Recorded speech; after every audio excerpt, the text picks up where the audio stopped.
Right. తెచ్చేది అప్పులు, చేసేవి ఎగవేతలు. ఇది రాష్ట్ర ప్రభుత్వం అవలంబిస్తున్నటువంటి వైఖరి. ఇప్పటికే సంవత్సరం కంప్లీట్ అయిన 1,00,000 కోట్లకు పైగా అప్పులు చేసింది. అప్పులు చేసి మరి ఏం చేసింది? ఒక చెప్పుకోదగ్గ భారీ ప్రాజెక్టు మొదలుపెట్టలేదు. తర్వాత సంక్షేమం, ప్రజలకు ఏవైతే సంక్షేమం ఈ తరహా ఇస్తామని చెప్పారో ఆ తరహా సంక్షేమం ప్రజలకి అందలేదు. సో ఇంత 1,00,000 కోట్లకు పైగా అప్పులు తీసుకొచ్చి ఏం చేసినట్టు? ఆ అప్పులన్నీ ఎవరి జేబుల్లోకి వెళ్ళినట్టు? సో ప్రతి అనా పైసాతో సహా రాష్ట్ర ప్రభుత్వానికి లెక్క చెప్పి తీరాల్సిందే ఈ ప్రభుత్వం. మా ప్రతినిధి సూరజ్ లైవ్లో ఉన్నారు మనకు మరింత సమాచారం అందించేందుకు. రైట్ సూరజ్, అప్పులు ఎగవేతలు ఇదే ధోరణిలో ప్రభుత్వం నడుస్తున్నట్టుగా చాలా స్పష్టంగా కనిపిస్తోంది. ఎందుకంటే వచ్చినటువంటి ఏడాదిలోనే 1,00,000 కోట్లకు పైగా అప్పులు తేవడం. సో అప్పులు నిజంగా ప్రజలకు ఉపయోగపడ్డాయంటే ఎక్కడ ఏమీ కనిపించని పరిస్థితి. ఒక భారీ ప్రాజెక్టు లేదు, తర్వాత చెప్పినటువంటి సంక్షేమం లేదు. సో ఇన్ని 1,00,000 కోట్లకు పైగా అప్పులు తెచ్చి ఎవరికి ఇచ్చింది, ఏం చేసింది అనేది.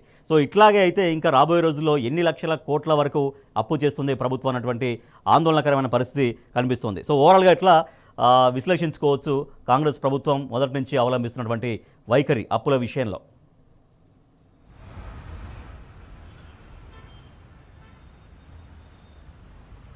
రాజేష్, ఇక్కడ ప్రధానంగా మనం రెండు విషయాలు చెప్పుకోవాలి. ఎందుకంటే కాంగ్రెస్ పార్టీ పాలన మొదలైన తర్వాత రెండవ సంవత్సరం కొనసాగుతుంది, రెండవ సంవత్సరం ప్రారంభమైంది.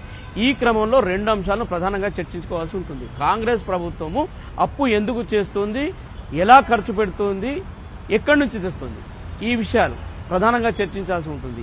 ఈ విషయాలు కనుక చూస్తే ఇప్పటి వరకు కాంగ్రెస్ పార్టీ ఏడాది పాలనలో దాదాపుగా 1,27,000 కోట్ల రూపాయల అప్పు చేసినట్లుగా అధికారికంగానే లెక్కలు చెబుతున్న పరిస్థితి కనిపిస్తుంది. మరి ఈ అప్పులు ఎలా తెచ్చింది అంటే ఆఖరికి ప్రాపర్టీ ప్లెడ్జింగ్ అంటారు. అంటే ఆస్తులు తనఖా పెట్టడం ద్వారా కూడా ప్రభుత్వం అప్పులు తెచ్చే పరిస్థితికి దిగజారిపోయిందనేది పెద్ద ఆరోపణ, అభియోగం. ఇందుకు తాజా తార్కాణంగా ప్రభుత్వం 10,000 కోట్ల రూపాయలను ఐసిఐసిఐ బ్యాంకు నుంచి 9.5% వడ్డీకి తెచ్చిన పరిస్థితే మంచి ఉదాహరణగా చెప్పొచ్చు. ఎందుకంటే దాదాపుగా 10,000 కోట్ల రూపాయల అప్పు తేవడానికి కాంగ్రెస్ ప్రభుత్వము టీజీఐఐసికి సంబంధించిన 400 ఎకరాలను కుదువపెట్టి మరీ ఈ 10,000 కోట్ల రూపాయలు అప్పు తెచ్చింది ఐసిఐసిఐ బ్యాంకు నుంచి. ఇందుకు దాదాపుగా ప్రభుత్వం పైన 100 కోట్ల రూపాయల భారము నెలసరి పడబోతుంది. అలాగే ఒక మీడియేటర్, ఒక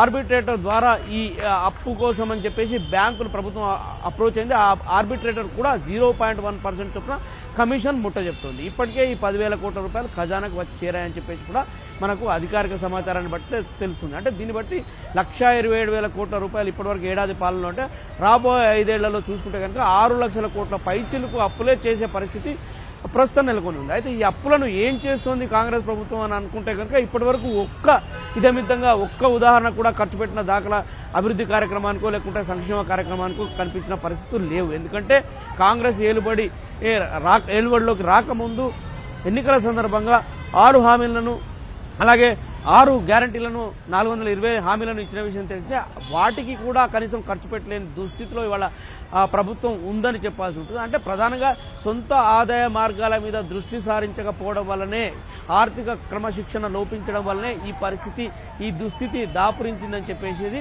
ఆర్థిక విశ్లేషకుల అంచనా. ఇక దీనికి సంబంధించి ఒక 2 ఉదాహరణలు తాజాగా చూసుకుంటే కనుక కేంద్రం నుంచి రావాల్సిన కేంద్ర ప్రాయోజిత పథకాలకు తాజాగా ఒక 5,000 కోట్ల రూపాయలు రాష్ట్ర ప్రభుత్వానికి రావాల్సి ఉంది. అంటే దీనికి సంబంధించి ఈక్వల్ షేర్ను తెలంగాణ ప్రభుత్వం చూపించాల్సి ఉంటుంది. కొంత మొత్తంలో అకౌంట్లో తెలంగాణ ప్రభుత్వం చూపించాల్సి ఉంటుంది. అంటే ఒక 1,200 కోట్లు కనుక కేంద్ర ప్రభుత్వానికి చూపిస్తే సెంట్రల్లీ స్పాన్సర్డ్ స్కీమ్స్ కింద 5,000 కోట్ల రూపాయలు తెలంగాణ ప్రభుత్వానికి వస్తాయి. అంటే దాదాపుగా 3,500 కోట్ల రూపాయల అదనం.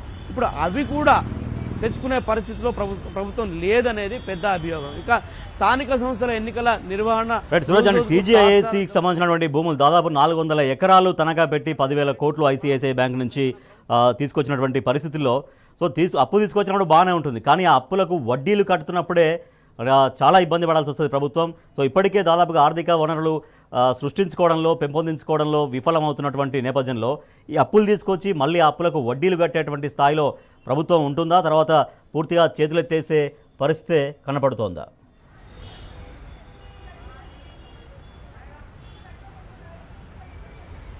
అంటే అప్పులు అయితే ఇప్పటికీ ప్రభుత్వం తెస్తుంది. ఈ పరపతి ఎక్కడి నుంచి పుట్టింది అనేది ప్రధానంగా ఒక ప్రశ్న తలెత్తుంది. ఎందుకంటే ఇన్ని రోజులు అభివృద్ధి పథంలో తెలంగాణ రాష్ట్రం దూసుకుపోయింది. గత 10 ఏళ్ల కాలంలో తెలంగాణ రాష్ట్రం ఏర్పడిన తర్వాత అభివృద్ధి సంక్షేమ పథకాలు విజయవంతంగా ముందుకెళ్లాయి. రాష్ట్రం ఇతోధికంగా అభివృద్ధి సాధించింది. కనుకనే ఇవాళ ఈ పరపతి పుడుతోంది రాష్ట్రానికి అని చెప్పేసి ఆర్థిక విశ్లేషకులు భావిస్తున్న తరుణంలో ఇబ్బడి ముబ్బడిగా అప్పులు చేసే భవిష్యత్తు ఏంటి పరిస్థితి, మళ్ళీ తిరిగి చెల్లింపులకు వచ్చేసరికి పూర్తిగా చేతులెత్తేయాల్సిన దుస్థితి దాపురిస్తుందేమో అనే ఆందోళన కూడా అదే ఆర్థిక విశ్లేషకులు వ్యక్తం చేస్తున్నారు. మరోవైపు నెలసరి వడ్డీలు కట్టే పరిస్థితి. ఇప్పుడు తాజాగా తీసుకుంటే కనుక టీజీఐఏసీ భూములకే దాదాపుగా నెలసరి 100 కోట్ల రూపాయలు అప్పులు కట్టాలని చెప్పేసి ఆర్థిక శాఖ వర్గాల నుంచి మనకు అందుతున్న సమాచారాన్ని బట్టి తెలుస్తుంది.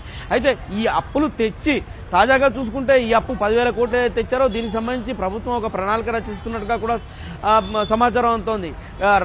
రైతు భరోసాకు కొంత మొత్తాన్ని, అలాగే వ్యవసాయ కూలీలకు కొంత మొత్తాన్ని చెల్లించే క్రమంలో దీన్ని వినియోగిస్తారండి. అంటే అప్పు చేసి పప్పు కూడు అన్న చందంగా ఇవాళ కాంగ్రెస్ పాలకులు వ్యవహరిస్తున్నారు. అప్పు తేవడము, దాన్ని ఖర్చు పెట్టడం ఏదైతే ఉందో ఈ పద్ధతి పూర్తిగా ఆర్థిక క్రమశిక్షణకు విరుద్ధంగా ఉందని చెప్పేసి ఆరోపణ చాలా స్పష్టంగా వినిపిస్తుంది. ఈ నేపథ్యంలో స్వీయ ఆర్థిక విధానాలను అవలంబించడంలో రేవంత్ సర్కార్ పూర్తిగా చతికిలబడిపోయిందనే ఒక పెద్ద ఆరోపణ. ఎందుకు ఉదాహరణగా మనం రియల్ ఎస్టేట్ రంగాన్ని కూడా తీసుకోవచ్చు. ఎందుకంటే రిజిస్ట్రేషన్లు భారీగా పడిపోయాయి. 2023-2024 ఆర్థిక సంవత్సరాన్ని వరకు తీసుకుంటే 14,000 కోట్ల రూపాయల ఆదాయం రిజిస్ట్రేషన్లు స్టాంపుల శాఖ నుంచి తెలంగాణ ఖజానాకు చేరింది. మరి ఈ సంవత్సరం చూసుకుంటే కనుక అందులో 50% కూడా వస్తున్న పరిస్థితులు, అంటే 7,000 కోట్ల రూపాయలు కూడా వస్తున్న పరిస్థితులు లేవు. పూర్తిగా పడిపోయిన పరిస్థితి, ఎక్కడ కూడా అమ్మకాలు కొనుగోలు లేని పరిస్థితి. మరోవైపు ఈ సంవత్సరము రిజిస్ట్రేషన్లు స్టాంపుల శాఖ ద్వారా 18,000 కోట్ల రూపాయల టార్గెట్ ప్రభుత్వం పెట్టుకుంది. అంటే 18,000 కోట్ల రూపాయల టార్గెట్ చేరాలంటే ఎంత ప్రయాస చేయాల్సి ఉంటుంది. ఇక ఈ ఆర్థిక సంవత్సరంలో మిగిలింది దాదాపుగా 4 నెలలు మాత్రమే. ఈ 4 నెలల్లో అంత సాధ్యం అవుతుందనే నమ్మకం మాకు లేదని చెప్పేసి ఆర్థిక విశ్లేషకులు చెబుతున్న పరిస్థితి. రైట్ సూరజ్, నిజంగా అంటే రిజిస్ట్రేషన్ల శాఖ స్టాంప్స్ రిజిస్ట్రేషన్ చాలా ఇంపార్టెంట్ అయినటువంటి విభాగం అది. సో దాంట్లోనే అనుకున్న లక్ష్యాన్ని చేరలేకపోయారు. ఇప్పటిదాకా కేవలం సగం మాత్రమే చేరారు. అంటే 18,000 కోట్ల టార్గెట్ నిర్ణయించుకుంటే దాంట్లో 9,000 అంటే దాదాపుగా సగం కంటే ఇంకా తక్కువగానే వాళ్ళు టార్గెట్ రీచ్ అయ్యారు. సో ఎందుకు రియల్ ఎస్టేట్ రంగం పైన ఏం ఎఫెక్ట్ చూపించింది, ఎందుకు స్టాంప్స్ అండ్ రిజిస్ట్రేషన్ల శాఖ డల్ అయిపోయిందనే చర్చ సాగుతోంది. దేని కారణం ఏంటి? హైడ్రా అనేది ఒకటైతే ఇంకా ఏ అంశాలు దానికి తోడైనాయి?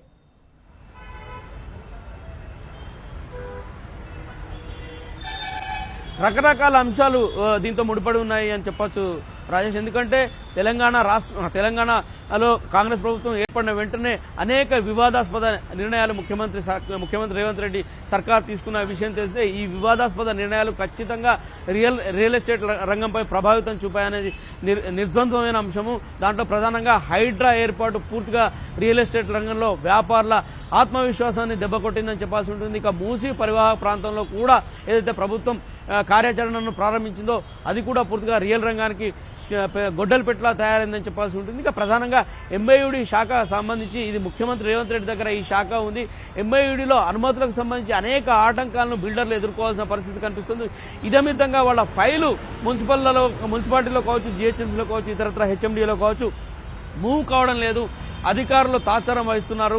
అలాగే అధికారులను ఒక అనుమతి కోసం అప్రోచ్ అయినప్పుడు ఫలానా నాయకుడిని కలవండి, ఫలానా నేతను కలవండి అని చెప్పేసి డైరెక్ట్ చేస్తున్నారన్న అపవాదు కూడా వ్యక్తమవుతున్న పరిస్థితి. అంటే ఇదంతా కూడా కమిషన్ల దందాగా కొనసాగుతుందనే ఒక అభియోగం వ్యక్తమవుతుంది. వీటన్నిటి నేపథ్యంలో హైదరాబాద్లో పూర్తిగా రియల్ ఎస్టేట్ రంగం కుదేలైపోయిందని చెప్పాల్సి ఉంటుంది. మరొక పెద్ద అభియోగం ఏంటంటే రేవంత్ సర్కార్ కావాలనే రియల్ ఎస్టేట్ రంగాన్ని నిర్వీర్యం చేస్తుంది. ఇక్కడి వ్యాపారస్తులు పెద్ద బడా బిల్డర్లంతా కూడా ఇతర రాష్ట్రాలకు తరలి వెళ్లిపోయేలా కూడా వాళ్ళు కావాలనే చర్యకు దిగుతున్నారనేది పెద్ద అభియోగం వ్యక్తమవుతుంది. దీంట్లో నిజాలు పక్కన పెడితే నిజంగా కూడా ముంబై, చెన్నై, బెంగళూరు లాంటి ప్రాంతాలకు రియల్ ఎస్టేట్ రంగానికి సంబంధించిన బిల్డర్లు, బడా వ్యాపారవేత్తలు, మల్టీనేషనల్ కంపెనీలన్నీ కూడా అక్కడికి వలస వెళ్తున్న పరిస్థితులు కనిపిస్తున్నాయి. ప్రధానంగా ఆంధ్రప్రదేశ్లో అమరావతి అభివృద్ధి కోసం ఇట్లాంటి కుట్ర కొనసాగుతుందనేది కూడా తెలంగాణ వాదుల్లో బలంగా వినిపిస్తున్న వాదన. వీటన్నిటి నేపథ్యంలో కూడా రియల్ ఎస్టేట్ రంగంలో వ్యాపారం పూర్తిగా కుదేలైపోయింది, వ్యాపారం పూర్తిగా దిగజారిపోయిందనే ఒక వాదన బలంగా వినిపిస్తుంది. మరోవైపు రేవంత్ రెడ్డి ముఖ్యమంత్రి అయిన తర్వాత ఒక్కసారి కూడా రియల్ ఎస్టేట్ సంబంధించిన వ్యాపారస్తులను పిలిపించి కూర్చునబెట్టి వాళ్ళ సాధక బాధకాలు విని వాళ్ళ సమస్యలను పరిష్కారం చేసే దిశలో ఒక్క సమీక్ష సమావేశం కూడా చేయలేదు. దీని ప్రభావం కూడా ఖచ్చితంగా వాళ్ళపైన పడింది, ఆ వ్యాపారం పైన పడిందని చెప్పేసి కూడా ఒక వాదన మనకు బలంగా వినిపిస్తుంది. రాజేష్ రైట్ సూరజ్, దాంతోపాటుగా అన్ని విభాగాల్లో మరొకటి రవాణా వ్యవస్థ, అది ఆర్టీసీకి సంబంధించి ఆర్టీసీని కూడా పూర్తిగా నిర్వీర్యం అయ్యే దిశగానే నిర్ణయాలు జరుగుతున్నాయి. దాంట్లో కూడా పూర్తిగా ఆర్టీసీ కూడా కోలుకోలేని విధంగా ఆ సంస్థ నష్టపోతుందనేది. సో దాన్ని కాపాడే ప్రయత్నం సాగట్లేదా? ఎందుకు జరగట్లేదు? ఆర్టీసీ పరిస్థితి ఏంటి ఈ ప్రభుత్వంలో?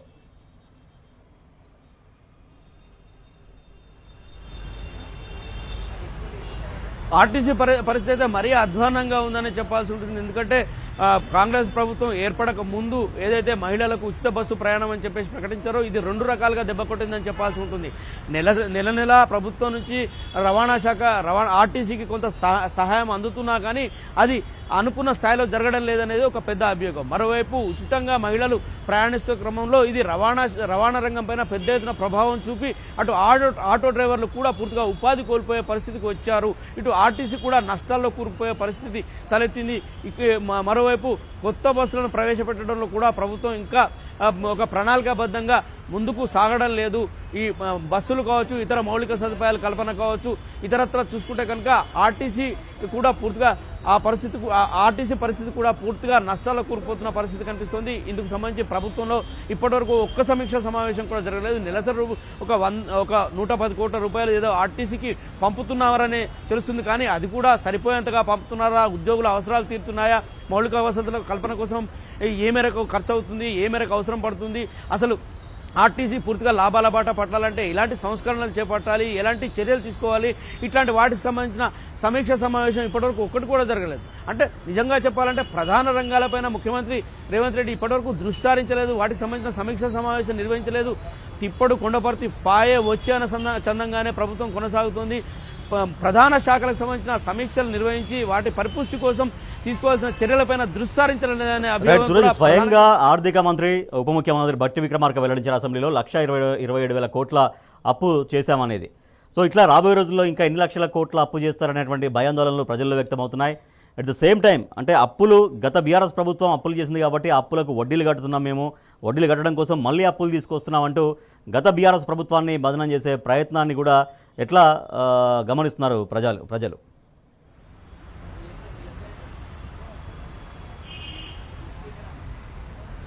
రాజేష్, అప్పులు చేయడం అంటే అప్పులు సాధారణంగా పుట్టే విషయం కాదు. రాష్ట్రానికి పరపతి ఉండి రాష్ట్ర ఆర్థిక పరిస్థితి పరిపుష్టంగా ఉంటేనే ఇవాళ మార్కెట్ బారోయింగ్స్ కు సాధ్యమవుతుంది. ఆర్బీఐ కూడా ఆ వెసులుబాటు కల్పించే అవకాశం ఉంటుంది. కేంద్ర ప్రభుత్వం కూడా ఎఫ్ఆర్బిఎం పరిధిని నిర్ణయించేది కూడా రాష్ట్ర ఆర్థిక స్థితిగతులను బేస్ చేసుకునే. గడిచిన 10 ఏళ్లుగా జరిగిన అభివృద్ధి సంక్షేమ కార్యక్రమాల దృష్ట్యా రాష్ట్రంలో పెద్ద ఎత్తున ఆర్థిక రంగం వికసించిందనే చెప్పాల్సి ఉంటుంది. సామాన్యుడి పర్చేసింగ్ పవర్ పెరిగిందనే చెప్పాల్సి ఉంటుంది. అభివృద్ధి కార్యక్రమాలు చూసుకుంటే కనుక మన కళ్ల ముందు అనేక అభివృద్ధి కార్యక్రమాలు కనిపిస్తున్నాయి. కాళేశ్వరం ప్రాజెక్టు ప్రతిష్టాత్మకంగా తెలంగాణ ప్రభుత్వం నిర్మించిన విషయం తెలిసిందే. అలాగే మిషన్ భగీరథ కార్యక్రమాన్ని కూడా ప్రభుత్వం ప్రతిష్టాత్మకంగా అప్పట్లో చేపట్టిన విషయం తెలిసిందే. ప్రతి జిల్లాలో కూడా కొత్త కలెక్టరేట్లు, కొత్త పోలీస్ కార్యాలయాలు కూడా నిర్మించిన విషయం కూడా తెలిసిందే. ఇక రాష్ట్ర రాజధానిలో పరిపాలనా సౌధాన్ని, శ్వేత సౌధాన్ని ముఖ్యమంత్రి కేసీఆర్ తన దార్శనికతతో నిర్మించిన విషయం కూడా తెలిసిందే. వీటన్నిటికీ సంబంధించి కూడా అంటే ఎట్లయితే తెలంగాణ ప్రభుత్వం కేసీఆర్ హయాంలో నిధుల సమీకరణ జరిపిందో అట్లానే అభివృద్ధి సంక్షేమ కార్యక్రమాలు ఆ 10 ఏళ్ల కాలంలో ముందుకు వెళ్లాయనేది ఆర్థిక విశ్లేషకుల అభిప్రాయం. అయితే కాంగ్రెస్ ఏలుబడి మొదలైన ఏడాది కాలంలో 1,27,000 కోట్ల రూపాయలు ఇప్పటి వరకు అప్పు మాత్రమే చేశారు. అందుకు తగ్గట్టుగా క్యాపిటల్ ఇన్వెస్ట్మెంట్ అంటే ఏదైతే రాబడి కోసం ఖర్చు చేయాల్సి ఉంటుందో, ఎక్కడైతే ఇన్వెస్ట్ చేయాల్సి ఉంటుందో, ఎక్కడైతే పెట్టుబడికి పెట్టాల్సి ఉంటుందో అక్కడ పెట్టకుండా ఇప్పటివరకు అసలు ఒక్క అభివృద్ధి సంక్షేమ కార్యక్రమాన్ని కూడా చేపట్టకుండా ఫ్లాగ్షిప్ ప్రోగ్రామ్స్, ప్రాధాన్య పథకాలకు కూడా నిధులు కేటాయించకుండా అసలు ఈ 1,27,000 కోట్ల రూపాయలు ఎటు వెళ్లాయనే దానికి సంబంధించిన పెద్ద చర్చ జరుగుతుంది. అసలు కాంగ్రెస్ ప్రభుత్వమైన మరో పెద్ద అభియోగం ఏంటంటే అన్ని రకాల ఖర్చులను, అన్ని రకాల శాఖలకు సంబంధించిన కేటాయింపులను ఎక్కడికక్కడ కూడా అరకొరగా చేస్తూ, అత్యవసరంగా చేస్తూ కాంట్రాక్టర్లకు కమిషన్ల దందా కోసం చెల్లింపులు చేస్తున్నారనేది ప్రధాన అభియోగంగా వినిపిస్తుంది. కనీసం రిటైర్డ్ ఉద్యోగులకు వాళ్ళకు అందాల్సిన బెనిఫిట్స్ కూడా అంటే పీఎఫ్, గ్రాట్యుటీ లాంటి బెనిఫిట్స్ కూడా అందకుండా వాళ్లను కూడా నిర్లక్ష్యం చేస్తూ వస్తున్న ఖజానాకు చేరుతున్న ప్రతి పైసను కూడా కాంట్రాక్టర్ల చెల్లింపుల కోసమే వెచ్చిస్తున్నారనేది ఒక ప్రధాన అభియోగం. ఇందుకు ప్రధాన కారణం ఏంటంటే ఇటీవల జరిగిన అసెంబ్లీ సమావేశాల్లో ముఖ్యమంత్రి రేవంత్ రెడ్డి చాలా స్పష్టంగా చెప్పారు, ప్రజలకు ఇచ్చినటువంటి హామీలు 100 రోజుల్లో అమలు చేద్దామనుకుంటే గత ప్రభుత్వం మొత్తం అప్పులు చేసింది, ఇక్కడ ఖజానా ఖాళీగా ఉంది, అందుకోసం మేము అప్పులు చేస్తున్నాం, సో అందుకనే మేము రైతు భరోసా కానీ లేకపోతే రైతు కూలీలకు ఇచ్చేటివి కానీ 2,500 మహిళలకు ఇచ్చేటివి కానీ తులం బంగారం కానీ ఇవన్నీ మేము ఇవ్వలేకపోతున్నాం అనేది దాదాపుగా అసెంబ్లీలో ఇంకా 6 గ్యారెంటీలకు సంబంధించి దాదాపుగా ఇక అమలు చేసే పరిస్థితుల్లో లేవనేది చెప్పకనే చెప్పినట్టు ప్రత్యక్షంగా పరోక్షంగా చెప్పేసినారండి ముఖ్యమంత్రి. అంటే ప్రజల్ని కన్విన్స్ చేయడం కోసమా ఏంటది?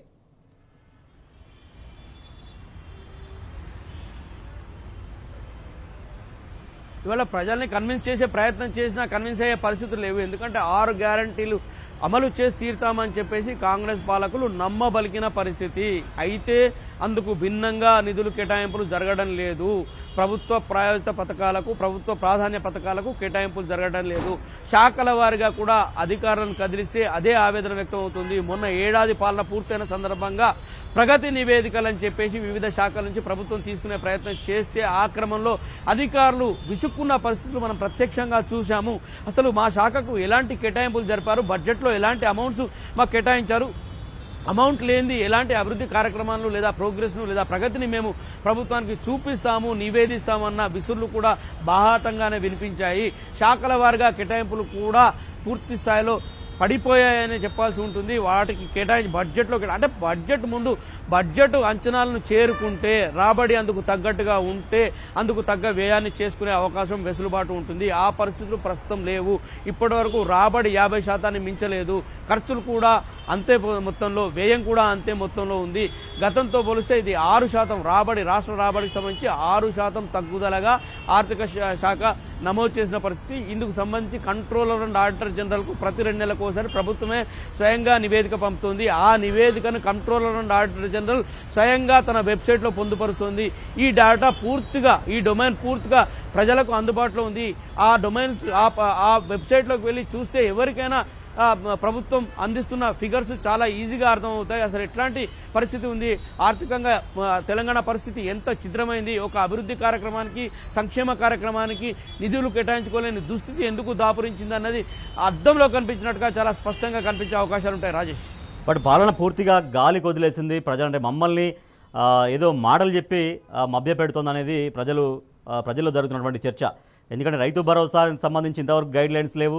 సంక్రాంతి నుంచి ఇస్తామంటారు. అసలు నిజంగా ఎవరికి ఇస్తారో ఎవరికి ఇయ్యరో ఇప్పటిదాకా వస్తున్నటువంటి వార్తల ప్రకారం అయితే దాదాపుగా కొన్ని లక్షల మంది, 40 లక్షల మంది దాకా రైతులకి రైతు భరోసా ఇవ్వలేకపోతున్నారనేది దాదాపుగా క్లియర్గా అర్థమవుతుంది. దాంట్లో అనేక కొర్రీలు పెట్టారండి.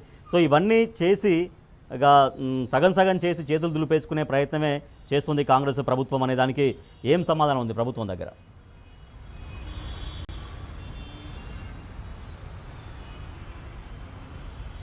ఖచ్చితంగా సమాధానం లేదనే చెప్పాల్సి ఉంటుంది రాజేష్. ఎందుకంటే కాంగ్రెస్ ప్రభుత్వం ఏర్పడిన తర్వాత ప్రధానంగా 2 రంగాల వాళ్ళు పెద్ద ఎత్తున దెబ్బతిన్నారని చెప్పాల్సి ఉంటుంది. అందులో రైతాంగం ముఖ్యంగా చెప్పుకోవాలి.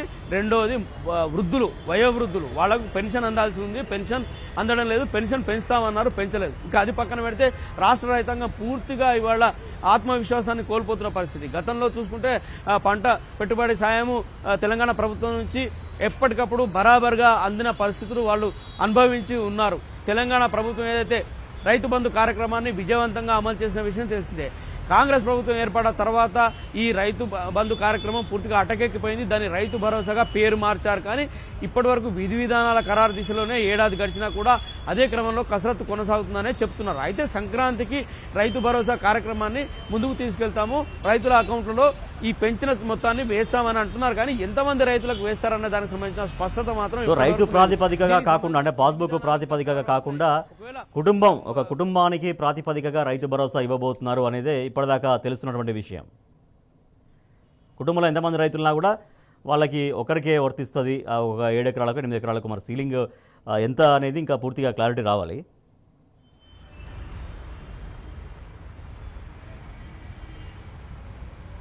కుటుంబాలకు ఒక్కళ్ళకి ఇవ్వడం అనేది ఒక పద్ధతి. రెండవది 5 నుంచి 7 ఎకరాలకు ఇవ్వాలా లేదా కేంద్ర ప్రభుత్వం అనుసరిస్తున్న విధానాలను ఇక్కడ అవలంబించి రాజకీయ నాయకులకు, బ్యూరోక్రాట్లకు, అలాగే ఇన్కమ్ ట్యాక్స్ పేయర్లకు ఈ రైతు భరోసా పథకం నుంచి మినహాయింపు ఇవ్వాలన్న దానికి సంబంధించిన కసరత్తు ఓవైపు కొనసాగుతుంది. మొత్తంగా ఏ రకంగా చూసుకున్నా కానీ దాదాపుగా 60% ఈ రైతు భరోసా పథకం లబ్ధిదారులు కోతపడే అవకాశాలు ఉన్నాయి. ఎందుకంటే గతంలో మనం రైతు రుణమాఫీ చూశాము, అది పెద్ద ఉదాహరణ.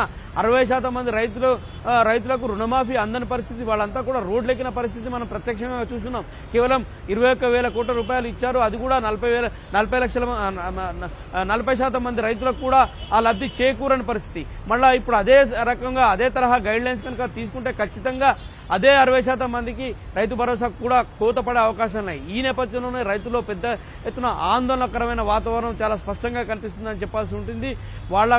వాళ్లకు రోజు దినదిన గండంగా పరిణమించే పరిస్థితులు కూడా దాపురిస్తున్నాయన్న ఆవేదన కూడా రైతాంగంలో వ్యక్తం అవుతుంది. రాజేష్.